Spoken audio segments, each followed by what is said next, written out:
Hello everyone, শ্বশুরবাড়ি এলাকায় প্রথমবারের মতো দাওয়াত খেতে গিয়েছিলাম। তো দাওয়াত খেতে গিয়ে কি কি করলাম সবকিছু থাকছে আজকের ভিডিওতে। শুধু প্রথমবারের মতো দাওয়াত খাওয়া কিন্তু না, প্রথমবারের মতো শ্বশুর বাড়িতেও যাওয়া।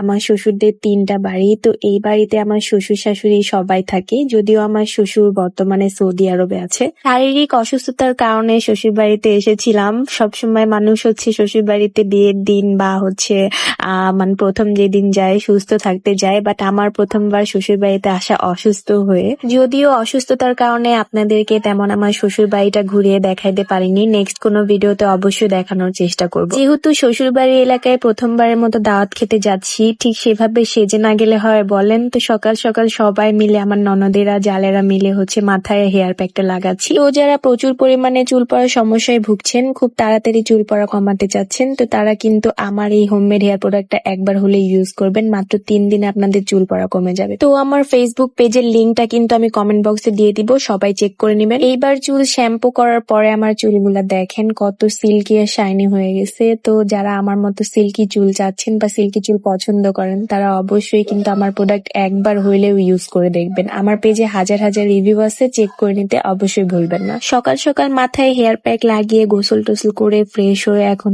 দাওয়াত বাড়িতে যাওয়ার জন্য রেডি হওয়ার পালা। তো আজকে আমি এই ড্রেসটার সাথে এই ব্যাগটা ক্যারি করব আর রেডি হয়ে নিচ্ছি। তার আগে আমার ছোট্ট একটা কাজ আজানকে ঘুম পাড়িয়ে নেওয়া। সে সকালবেলা আজকে ঘুম থেকে উঠছে, তাই খাওয়া দাওয়া করে খুব শীঘ্রই আবার ঘুমিয়ে পড়েছে। যেহেতু আমার শ্বশুর বাড়ির ঘরের একদম সাথেই দাওয়াত বাড়ি, সেহেতু আজানকে নিয়ে যাচ্ছি না। সেও যেহেতু ঘুমিয়ে পড়েছে, তাই তাকে আর বিরক্ত করিনি, ঘুম পাড়িয়ে আমরা রেডি হয়ে বের হয়ে পড়েছি। আমার শাশুড়ি, আমার ননদেরা কেউই যায়নি, শুধু আমরা 2 যা আর আমার ননদের ছেলে মেয়ে আর আমার হাজবেন্ড আর আমার দেবর, আমরা সবাই চলে গিয়েছিলাম। দেখেন কথা বলতে বলতে কিন্তু দাওয়াত বাড়িতে চলে এসেছি অলরেডি। এখন বলবেন আমাদের 2 জামাই বউকে দেখতে কেমন লাগতেছে, কমেন্ট করতে অবশ্যই ভুলবেন না, এন্ড সে মাশাআল্লাহ। এদিকে দাওয়াত বাড়িতে যাওয়ার পরে একটা কমন ব্যাপার তো আমাদের সাথে ঘটবেই, যেমন দাওয়াত খাওয়ার জন্য যে চেয়ার টেবিল থাকে, তো সেই চেয়ার টেবিল বুকিং করার জন্য অনেকক্ষণ ওয়েট করতে হয়।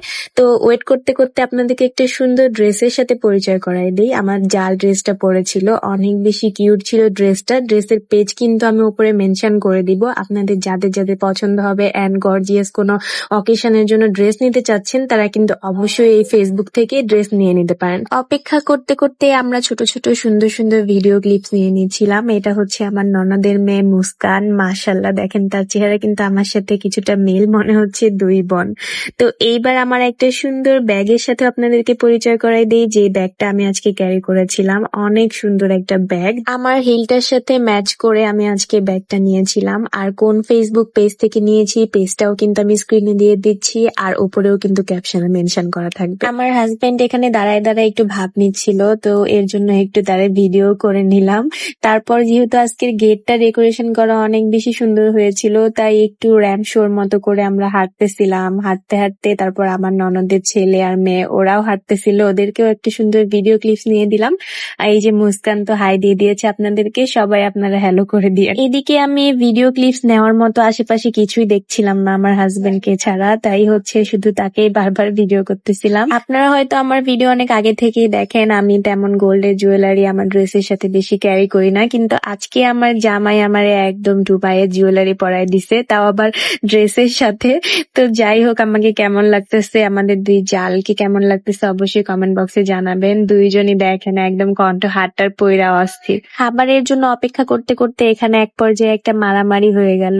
তারপরে এই তো খাবারের ওইখানে গিয়ে আবারও অপেক্ষা করতেছি। আমার জামাই তো এখানে অনেকক্ষণ আগে এসে চেয়ার বুকিং করার জন্য দাঁড়ায় আছে, কিন্তু চেয়ার একদমই ফাঁকা পাচ্ছিলাম না, অনেকটা গরম ছিল। আজানকে না নিয়ে এসে তো অনেক ভালো করেছি, ও গরমে অস্থির হয়ে যাইতো। দাওয়াত বাড়িতে গিয়ে এভাবে চেয়ারের জন্য কারা কতক্ষণ একদম হাইস্ট অপেক্ষা করেছেন, কতক্ষণ অবশ্যই কমেন্ট বক্সে জানাবেন।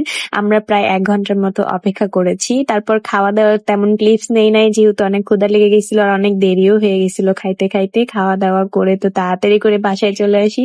এসে দেখি আমার আব্বাজানটা ঘুম থেকে উঠে পড়েছে, তারপর তাকে নিয়ে একটু ছোটখাটো একটা ভিডিও ক্লিপস নিয়ে নেই। দেখেন সবাই মাশাআল্লাহ বলে যাবেন, আর আমার ছেলের জন্য অনেক অনেক দোয়া করবেন। তারপর এই তো দাওয়াত খাওয়া শেষ করে রাতে সবাই মিলে আড্ডা দিচ্ছিলাম, একটা ভিডিও বানাচ্ছিলাম, সবাই মিলে সেই ভিডিওটা ট্রায়াল দিচ্ছিলাম আর কি একসাথে করে। এই ভিডিওটা দেখার জন্য সবাই কিন্তু আমার পেজটা লাইক ফলো দিয়ে রাখবেন। করবেন যেন এই ফাইনাল ভিডিওটা আপনারা দেখতে পারেন।